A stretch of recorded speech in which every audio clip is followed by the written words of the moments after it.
Now could I ask Georgette Beaulieu, our Director of Care, if she would do the welcome.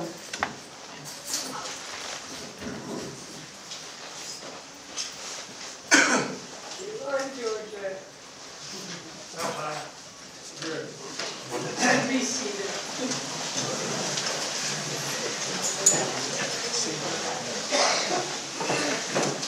Good evening, everyone, and on behalf of the Mira, welcome everyone who participated this evening. It's always some touching to honor our veterans and the people who have been involved in supporting them. And tonight, actually, the title, The Girls They Left Behind, just support that, like all the wives and all the girlfriends and all the families, the mothers that were left behind to support these guys while they were overseas, or even at this moment. And this is great. And I thank Marjorie for doing that every year. It is very touching. I think I'm the first one to talk tonight. When Marjorie asked me, she said, would you address the people and talk about your own experience? Well, I said yes, and then after that I thought about it and I said, what am I going to say? You know, like it's kind of, those are things that you don't share a whole lot. So what I did is I went back and did some research, and my way of presenting things is talking about the girls they left behind at the active wars of 1914 and 1918, then 1939, 1945, and then my own experience. So it's kind of a progression. 1914, 1918, as men went off to war, women took up work on the land in munitions factories and other areas of heavy industry, and most dramatically in the auxiliary military services.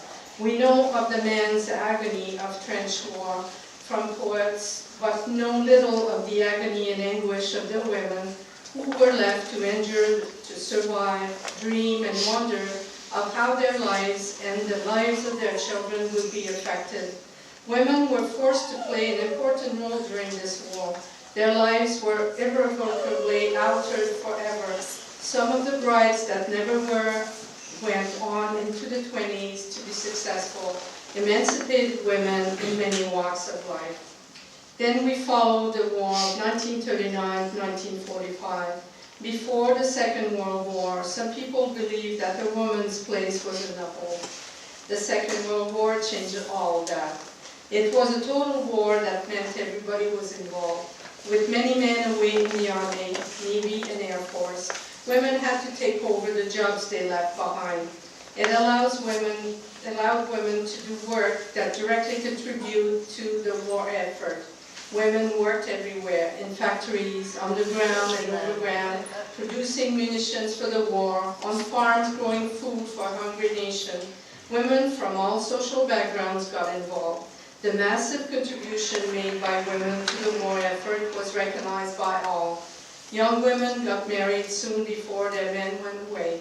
Many were left to raise children on their own as they delivered in the following months. Many worried about the conditions their husbands were in and worried about the return of their husbands. These women learned to stand on their own and support each other. They became heroes without ever receiving any medals. I don't pretend to be like these courageous women, as I am part of a new generation of girls left behind.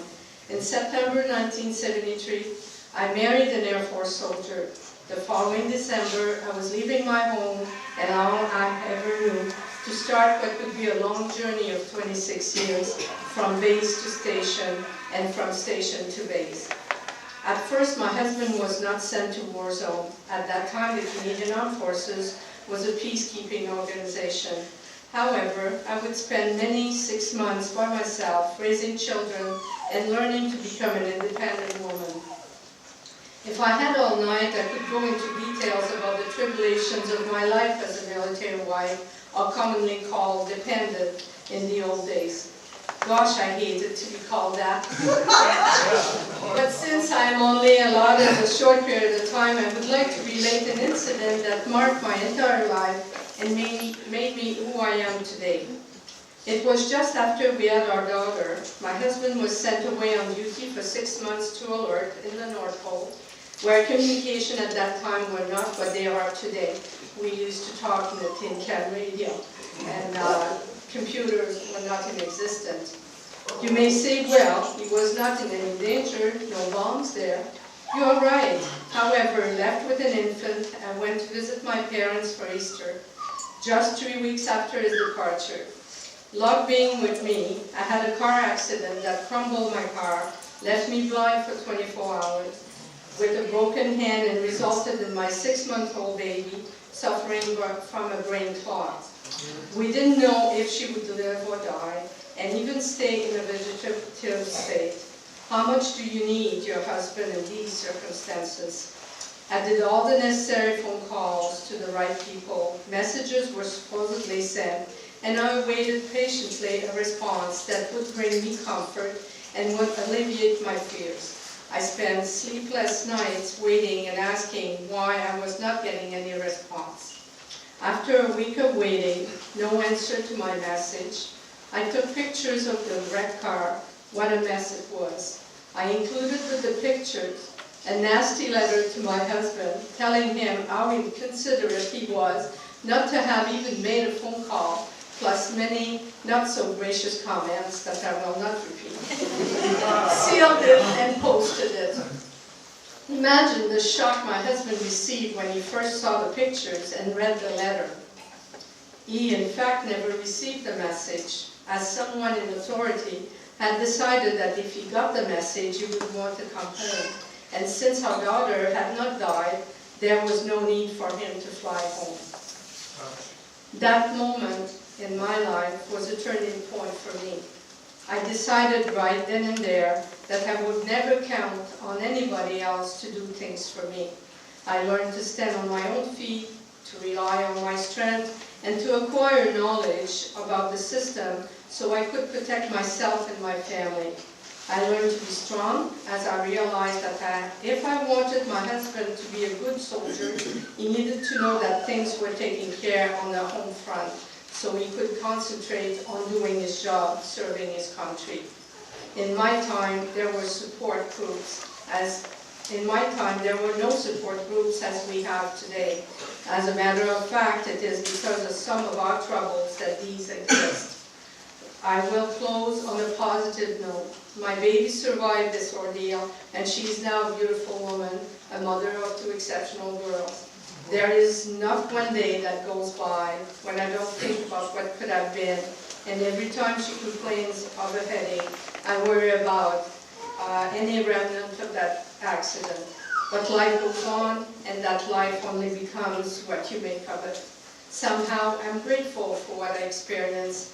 If it was not for my life as a military wife, I would not be who I am today. Very good.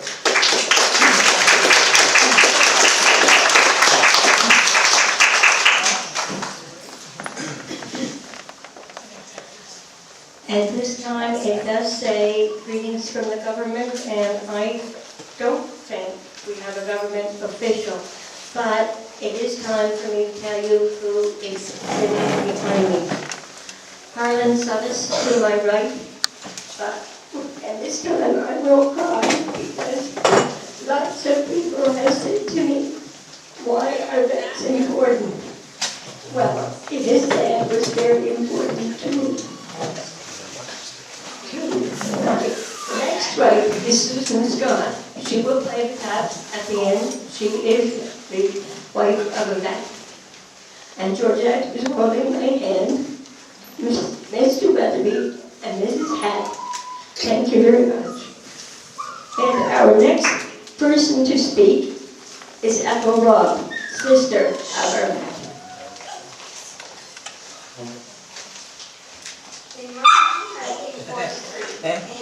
Would you like to come up, Mrs. Robb? Would you like to come up so they can hear you?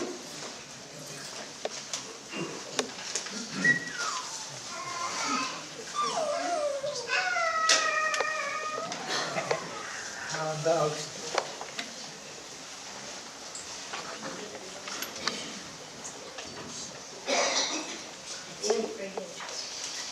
In March 1943, Anne was working at Stanview where she decided This was a great concern for our parents, thinking of her going so far away.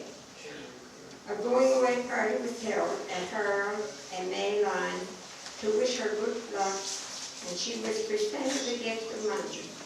Of all the people at the party, Anne and I are the only ones living now. Anne took her basic training in Rockcliffe, Ontario, and went to Winnipeg, Manitoba, and North Battleford, Saskatchewan. Our sister Alice wrote to Anne every week and sent her the Truro newspaper. All the Truro area girls waited for the paper to arrive each week. Nan was transferred to the reserves on December the 21st, 1945, and returned to Truro to attend the Success Business College. There's some pictures on the table there for anyone who'd like to see.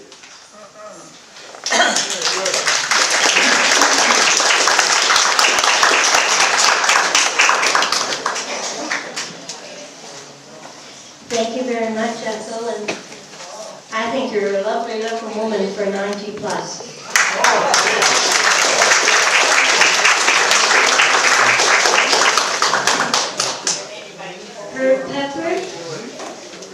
Herb Pepper is going to do a poem.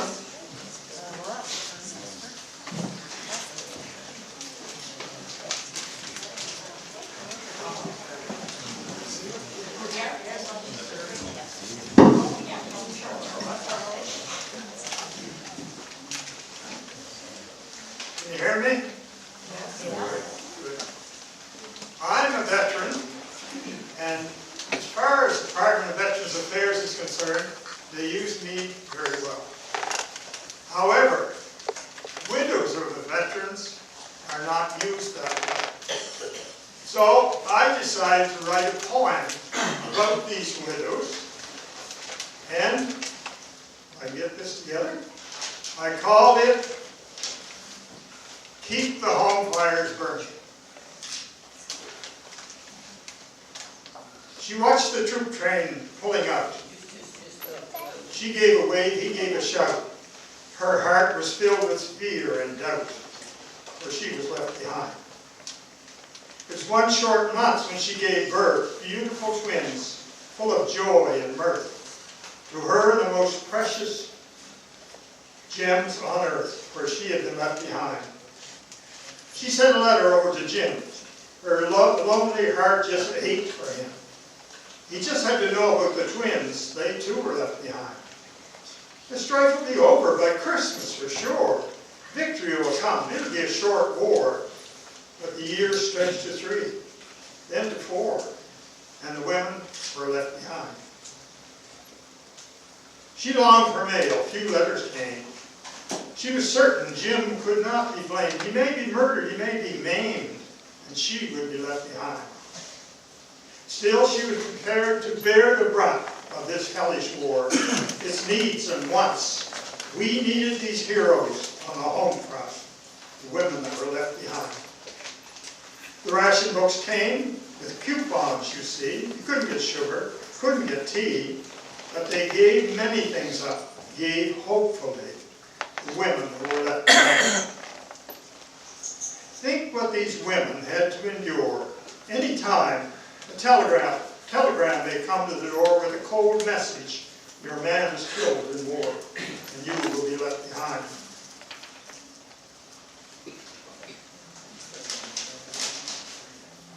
Then came the news they all waited for. The fighting was over, the end of the war. Maybe life would return as it was before the women were left behind. Jim came back home on the old troop train. With wounded body and tortured brain, he could never ever be the same to the woman he left behind. The only time she learned of the things he'd seen, when he screamed aloud in a tortured dream, and he'd live again a hellish scene, when she had been left behind. Jim passed away at age 45. Her tender care kept him alive. Now she'd be alone to work and to strive. where she would be left alone. Then Harper made a vow to make things right for widows of veterans he saw their plight. He'd work and he'd slave with all his might for the women who'd been left behind. But the political promise soon goes sour whenever they get the reins of power, and minutes were ticking into hours for the women left behind. So no money came. They slammed the door. Harper felt the ladies were 84. In 5 short years they'd be with us no more, the ladies he left behind. These heroic ladies are a shining light. They held the fort in the darkest night. They kept the home fires burning bright. These angels that were left behind.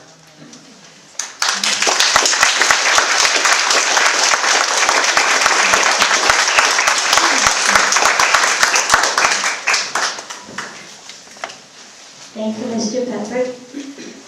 When you were speaking of different things that had been the lady's plight, the first time I ever knew that war was any different was one of the speakers later this evening. Her first husband said to my mother, "Irene, do you remember the pie you made with no sugar and it was rhubarb?" That was my first experience of thinking, oh heavens. Anyway, I'm now going to call on Bernice Miller's family, and one of them will tell of the memories of Bernice as the wife of a vet. She not only was a vet, she is the wife of a vet.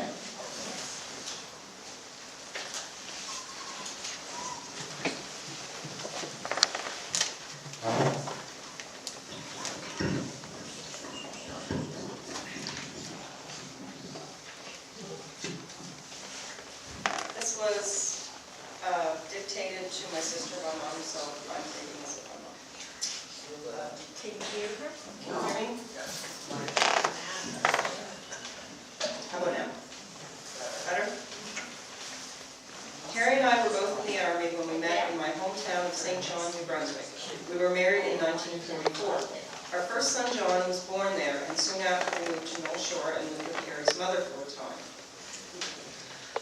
Later we had our own house, and I remember many days of cutting wood for the fire and carrying water from the well. I had to take the 2 kids with me to get it, so carry the water for a while, go back and carry kids, and so on until we got it home. In February of 1951, we moved to Calgary, and I took 3 kids on the train by myself, as Harry was already there.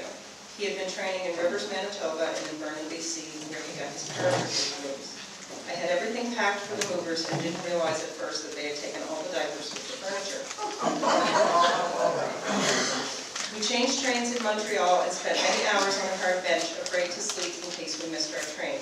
It was a long trip, but I had lots of help with Ernie from other servicemen on the train. He was only 8 months old at the time. When we arrived in Calgary, the duplex was like a mansion to us. It had running water and a bathroom, and everyone had their own bedroom. It was newly built, and there were no lawns or sidewalks, just mud everywhere. The kids were always getting stuck in it. John took a shortcut home from the store one day and got stuck up to his waist. A stranger pulled him out, and he came home with 1 boot and mud from head to toe. John always went to the post office for the mail, what little there was, and had to pass the parade square. One day a bunch of soldiers were marching, and they let him march with them. It made him feel very important. Harry's sister Ora came out to stay with us and got a job for $30 a week, and she thought that was very good money. Harry left for Korea in September 1951 and was gone for 1 year, 1 month, and 1 day. While he was gone, Sharon had her tonsils out, Ernie had a hernia surgery, and Sharon broke her arm. While we were in Calgary, I also got word that my mother had died in St. John, but didn't hear until the funeral was over. We left Calgary early in 1953 and moved back to North Shore when Harry was discharged from the Army.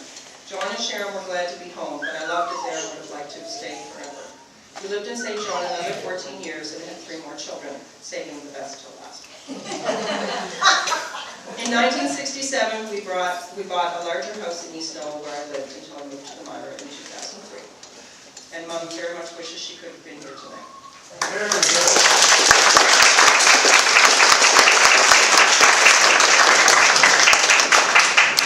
In fact, she so wished she could be here tonight. Her thought the day she went into hospital, on her hospital bed was, well, what am I going to wear Thursday night? Thank you very much, Charlene. And my next speaker will introduce her speaker. Jane Allen, would you please come up?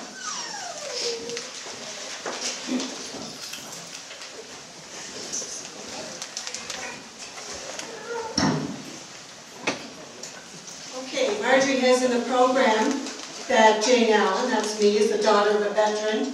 And that's true, I am the daughter of a veteran. And I was thinking about that sitting down. And I thought, boy, yeah, I'm a granddaughter of a veteran. I'm the daughter of a veteran. I'm the sister to 5 brothers, all veterans.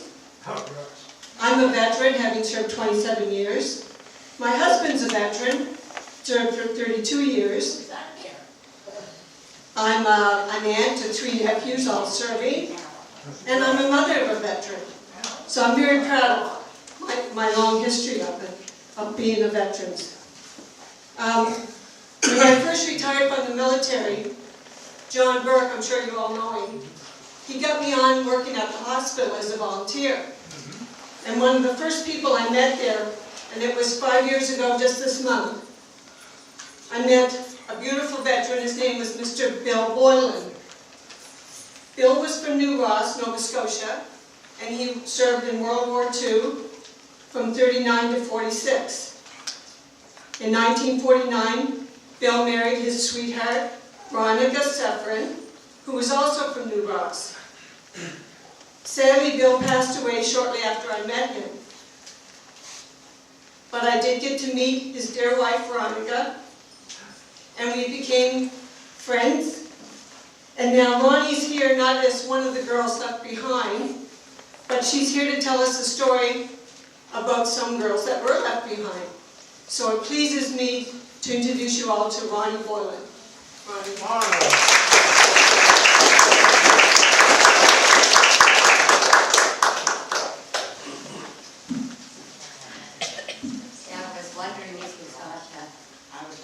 I'm not quite that old. But when Bill was overseas, I knew of him because we were from the same little village, but I was a teenager. And the gal that was left behind was my next door neighbor, and I remember her well, a dear lady. And Jane asked me, well now, if her husband was overseas, how come she went out so much and knew babysat? She was beginning to wonder. And I said, well, Ella May, she played the organ at her church, her Anglican church, so she was out for choir practice and she was out for services. So I babysat this lady and her husband. I thought to myself, I might have been a teenager, but I sure realized that she was a lonely lady. And so I used to babysit for her while she was away. And she didn't know most of the time where her husband was. She, and she didn't know when he went overseas. No dates, no nothing. My, it's changed today, hasn't it? I knew how badly she felt. And that was for 4 years. She didn't know from day to day where her husband was. But when he came home, Jane got a kick out of this. He did arrive home safe and sound, one of 5 brothers, all from the family, all overseas. He was one of 5, and they all came home safely, which was great. But I'll never forget, they had a big party for him when he came home. And I was babysitting the 2 children, so it got pretty late and they weren't home. So I went in and crawled on the foot of their bed, fell asleep, and I woke up 4 o'clock in the morning. And I looked and they were home. And didn't I creep home? I got the devil for that. I thought, well, I better go home, So anyway, that was fun. Now my husband too was in from 39 to 46, a year in the occupation force. I met him, I was a teenager, married young, and said it would never last because he was quite a bit older. But we did spend 53 years together. So something lasted somewhere. So I always wondered too, why he never wanted to go back. He wouldn't talk about the war. Only probably when he got to the Legion and then he won the war, probably. I don't know. You know, that could be. But at home, very quiet. We couldn't get much out of him at all. Except I read, there's a book. He was with the sappers, the engineers. And he said he never wanted to go back. I always used to say, don't you want to go back with one of these trips? No, he said, I've seen enough. That's fine. I'll stay here. So we just left it at that. And I too look through my scrapbook now. And when I think of Ella May and all these things and the ships that go out and it's advertised in the paper, it wasn't then. Remember the old saying, loose lips sink ships? You didn't know. Maybe, and today you're on the, you know, you get the email and let me show you the email, a letter home. This is a war letter Bill sent home to his mother. This is how it was censored. You just cut it out. So they didn't know, they just ruined it, both pages. This is the war to me. And one thing that Bill always remembered, we have a son called Ronald. And my name is, they call me Ronnie. And everybody thinks that we named Ronald because I was Ronnie. No, when we were married, he said, if we ever have a son, can we call him Ronald? Ronald was his dearest friend. I knew him too, and he was killed overseas. So I have a reminder every day of Ronald. God bless them all.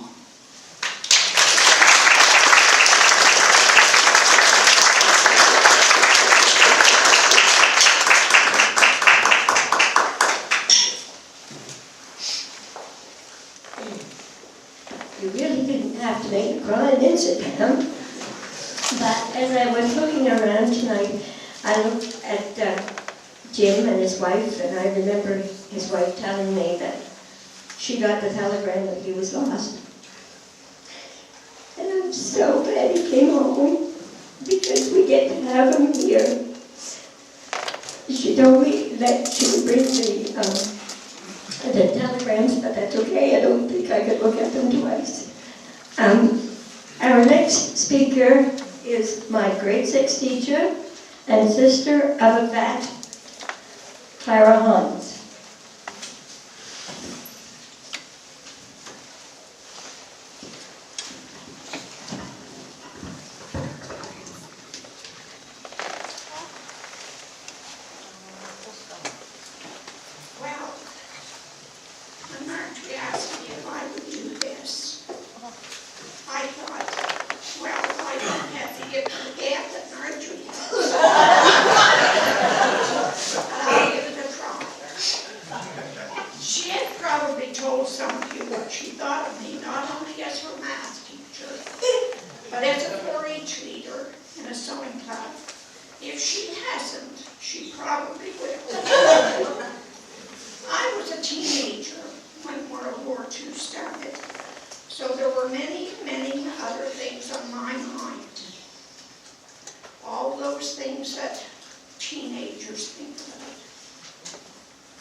Gio took his basic training and was received only a short time before he was sent overseas to England, on to North Africa and Italy.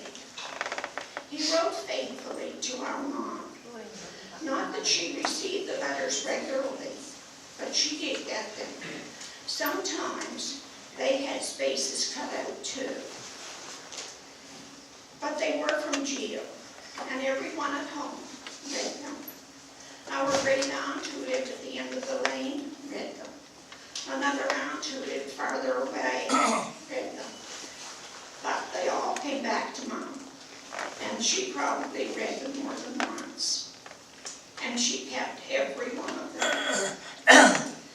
And she never stopped worrying. Gio was badly wounded in Italy, and in time got back home again. But Mom still worried. He was not the same Gio. One hand missing, the other arm almost useless. He was not the same Gio who had married shortly before going overseas. So he had marital problems, and his wife found someone else, and finally moved out. He moved back to live with our mom and dad. He kept a small store for a while, but he had too many so-called friends. Soon the store was open only once in a while. In the meantime, our dad had passed away, and Mom waited patiently for Gio to come home after each binge. She said she didn't worry so much. She knew that he would come home when he was ready to shave, bath, get cleaned up, and so on. Our dad had passed on, and Mom had married and went to the States to live.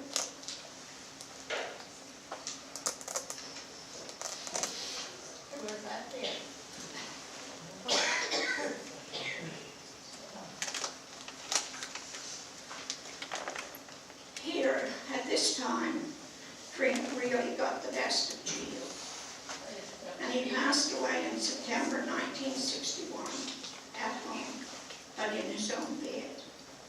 I don't think our Mom ever forgave herself for going away and leaving him alone. Actually, he was not so alone. His brother and his family lived just across the driveway, and they looked after him. Probably not as well as our Mom looked after him. She blamed herself, and was still doing so when she left us.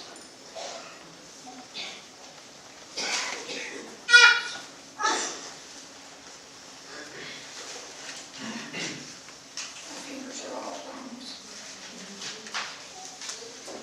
In the meantime, I had fallen in love with uniform and married. My husband, although he signed for active duty, never left Canada. He was in the Provo Corps and was a cook at the detention barracks in McNabb's Island. Here he saw what war was doing to our young people. Then, in 1990, we went with a group of Legion members from this area to the Holland celebrations. We visited areas where some of these veterans had fought, visited cemeteries where some of their friends, some of our friends with whom we had gone to school with, lay so far away from home. It was hard to forget. And when 5 years later, the Legion group was going again, but all were passing enough. But each year, when Remembrance Day ceremonies were broadcast or telecast, he watched with his eyes glued to the television, never saying a word, but tears rolled down his cheeks. God bless them.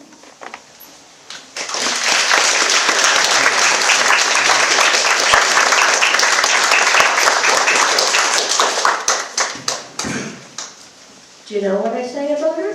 She was the worst damn teacher I ever had, but she was also the best. Anyway, our next speaker is Mr. Smith. His mom we have with us tonight. That's me. Annie, that's me.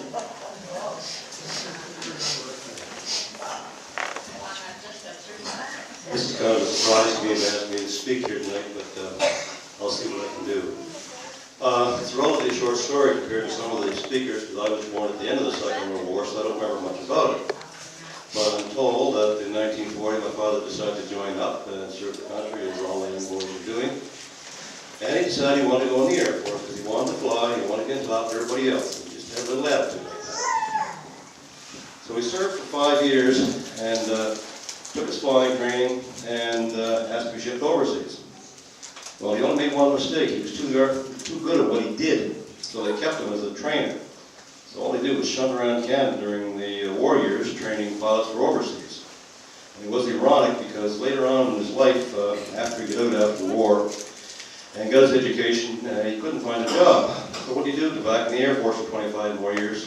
So you're looking at an Air Force brat up here that's traveled the country and part of the States quite extensively. Anyways, Mom was sitting home here in Truro, waiting for him to eventually come back home, and he was stationed out in Neepawa, Manitoba. So he said, what the heck, get a train, come out here and let's get married. So she did. That was probably the last time she obeyed him. Anyways, about a year and a half later I was born, and here I am, and here's my mom, and a lot of good memories. Today it's gone by the wayside, but we have a lot of memories from this time. Thank you.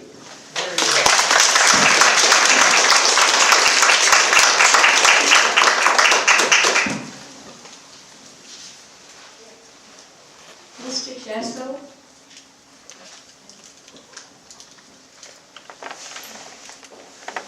I'm wondering, we have a veteran or veteran with a mom here tonight who is serving and is about to go to Afghanistan. I'm wondering maybe if you have a few words, mother, wife, or server.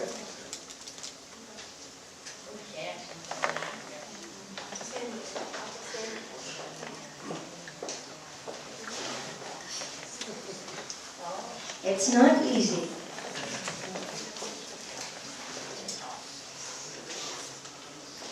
Ramona works here with us, and I was with her the day that she called, and he called, and it was not pretty.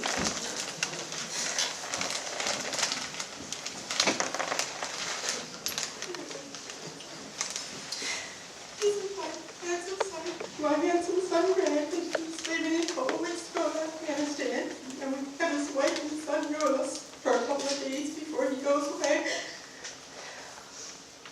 So it's not very easy at all, but I have to support all my family.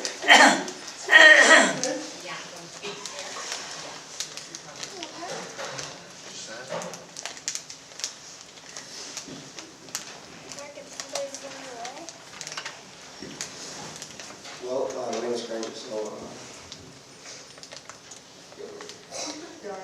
going to war is never easy for me, but so it's just something to do as a military person, you know what I mean? Get that family in, and sort of sick, and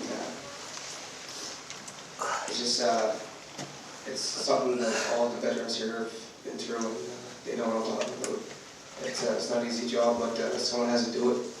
And I'm proud to be one of the people that goes over and does what they have to do for the country. I'm not looking at deceiving you, sorry, but there's more much all I have to say with that. And thanks for all the support from everybody.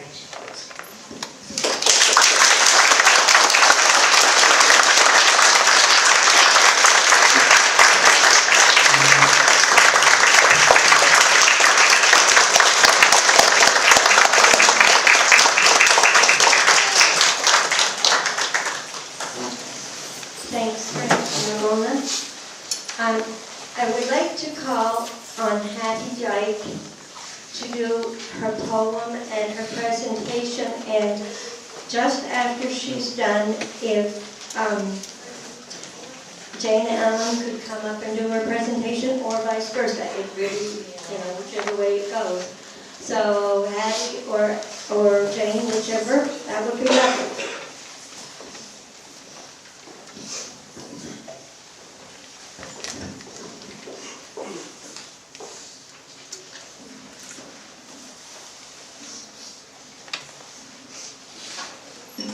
Spoke about the man in the rhubarb pie.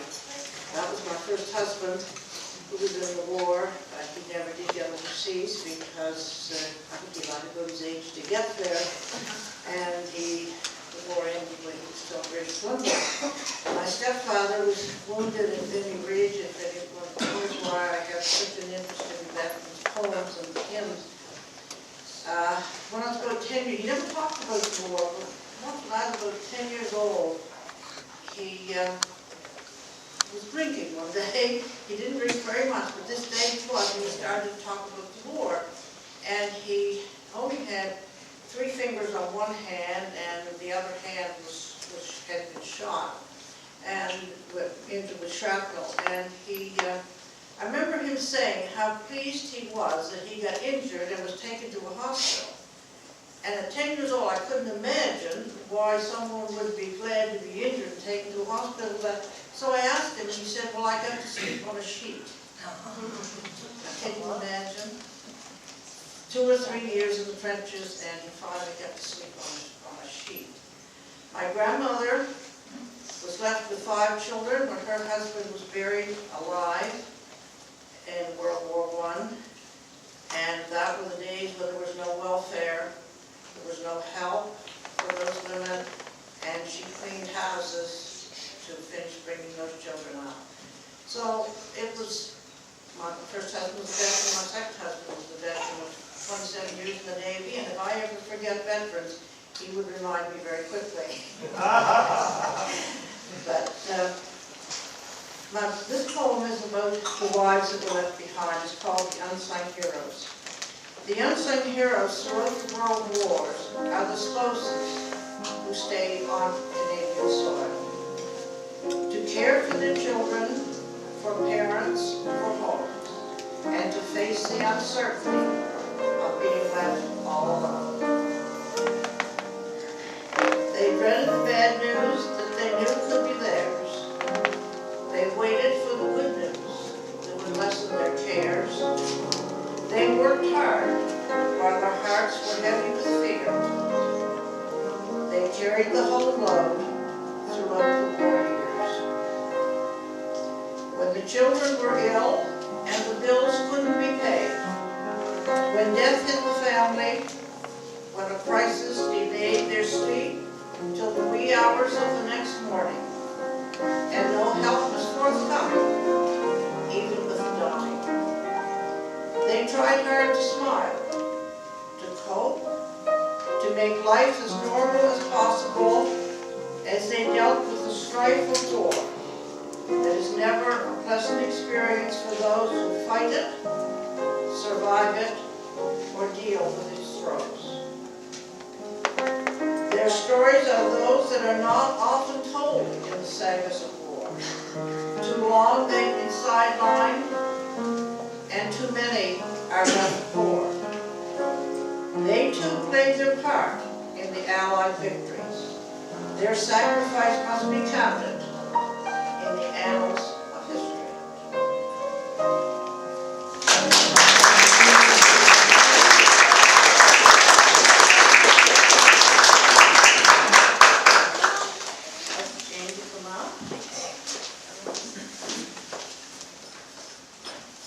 We have a gift, some gifts from a lady in Stuyak, actually 2 ladies, Sandy Vincent of Stuyak East and Barbara Kilgar. They spend their time knitting, a lot of their time knitting for veterans or for people in nursing homes, so on. So very kindly they have donated these Afghans, and I have one to present to Mrs. Sybil. This is to her, and then you her come to you. They're beautiful.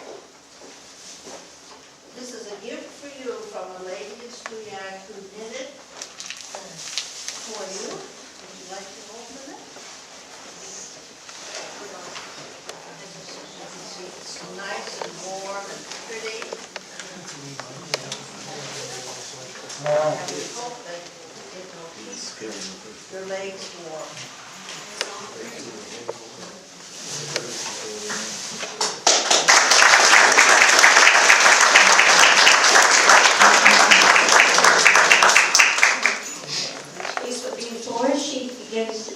one to Jim.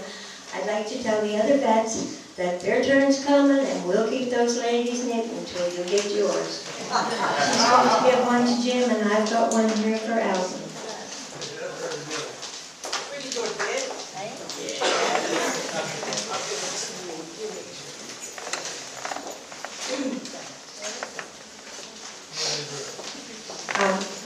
I'd like to call on Harlan Sedis to close us with a prayer. After he's finished, Susan's gone, we'll do the taps.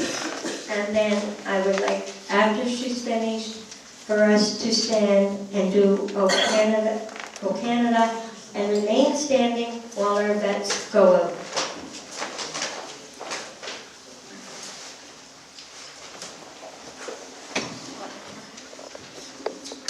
Before the final prayer, I would like to say a few words, I think. First of all, I'd like to apologize for my dress.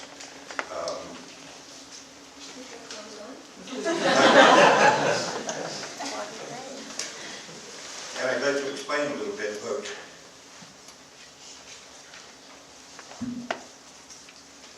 there are those girls who waited here for people like my father who served in the 82nd Army Tank for 5 years during World War II.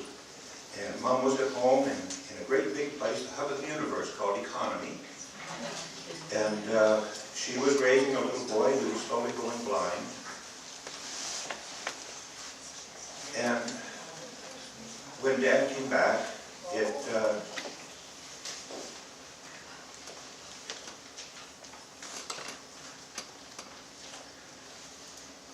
life just got worse for them. Eventually, they came back to Truro and had their health deteriorated. Mom had arthritis for 37 years. And Dad never really got over what he saw during the war.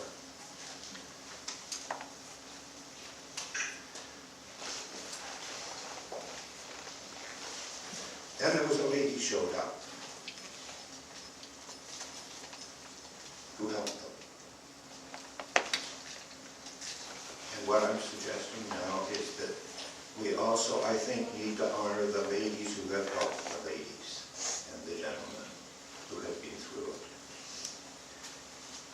That lady helped for 9 years and worked miracles. Her name's Marjorie. She's the lady that called me last night and asked if I would say a closing prayer. I didn't ask any questions because it was Marjorie. And Marjorie would ask me to go to hell on that. And I'd say yes because of what she's done. So I'm not dressed up. So can we please bow our heads? Almighty Father, thank you for bringing us together this evening to honor really both the boys and the girls who go to war and who defend us and defend our rights around the world. Father, you have said in your scriptures that you are love. And it is your love that caused the guys to come back home, gave them a reason to fight. It is also your love that caused the girls to wait and to write and to care.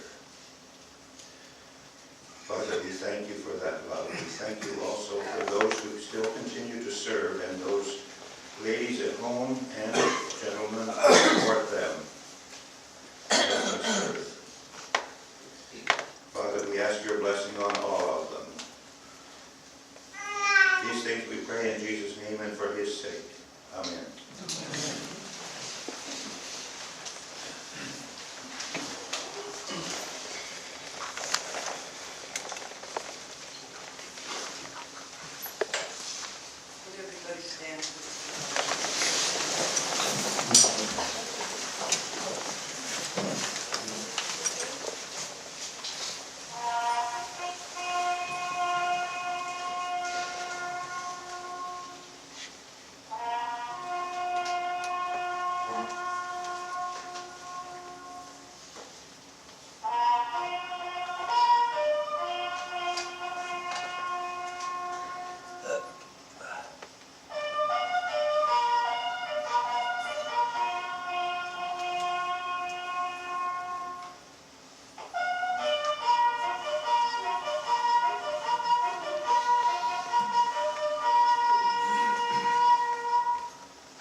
lost mother.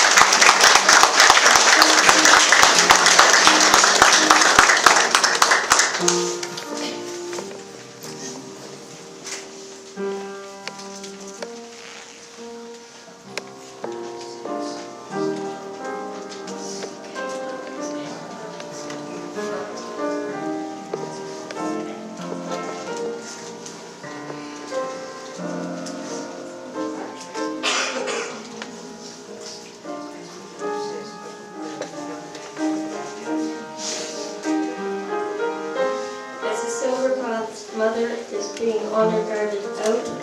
I'm going to ask Harlan if he would say a special prayer for all of the gentlemen going to Afghanistan, but especially our own who is here tonight, Mr. Jensel.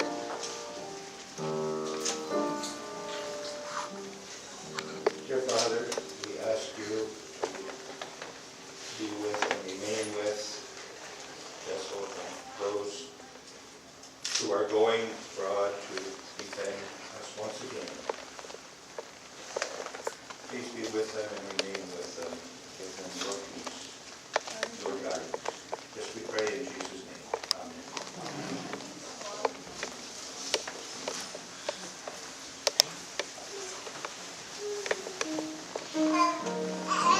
I'd like to ask if you would come with us and have a cup of tea and join the ladies who were left behind. And it's right next door. And thank you very much for coming.